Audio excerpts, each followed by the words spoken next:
Dear friends, today I'll be speaking on medial meniscal ramp lesions. These lesions are very commonly associated with ACL injuries, and these constitute about 11 to 17% of all meniscal injuries associated with the ACL tear. But many of these meniscal tears are missed. Basically, these tears are tears at the meniscocapsular junction, and they are commonly seen at the medial meniscus. And one has to be always be very alert and take the scope through the cleft between the medial meniscus and the PCL to identify this.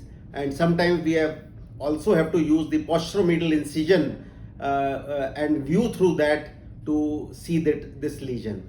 So I'll be presenting to you a case of medial meniscal ramp lesion along with an ACL reconstruction in this young boy.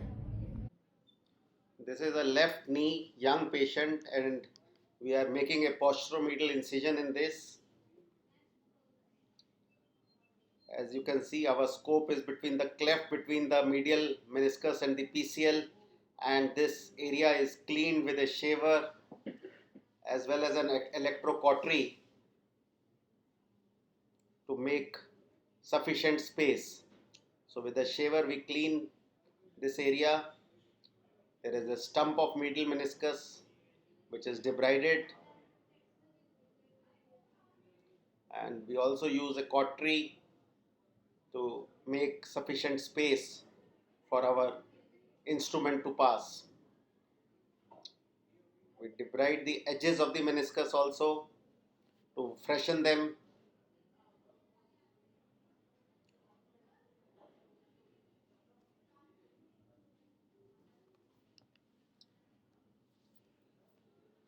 And once sufficient space is there, we pass a lasso, in this case a right-sided lasso, and take the bite through the capsule as well as through the meniscus. You can see the bite, and this is the Nitolon wire, which is then retrieved through the ipsilateral portal, and then the fiber wire is passed through this Nitolon wire and railroaded. This fiber wire is retrieved by a retriever from the posteromedial incision, and next we tie the knots as we do in any shoulder surgery, the first being a sliding knot followed by the half hitches. So this is the first knot that we have tied for repairing of the ramp lesion.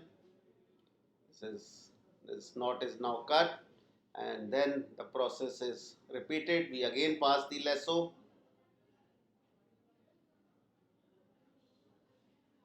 This is the lasso coming in, and it will take a bite of the capsule as well as the meniscus, and again the Nitolon wire is railroaded and the fiber wire is retrieved, and again similar knot tying is done.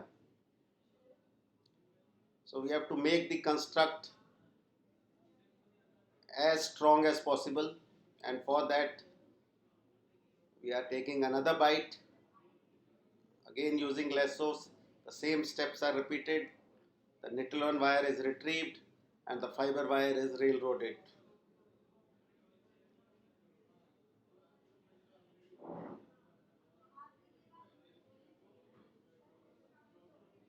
And this is the third knot. So this makes our construct. This is the fiber wire being retrieved from the posteromedial portal, and this is the knots coming in, and this makes our construct very strong.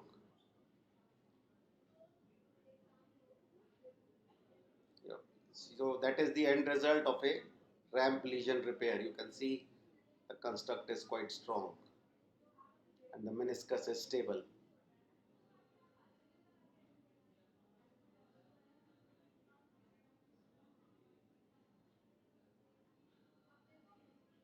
So that's a stable construct.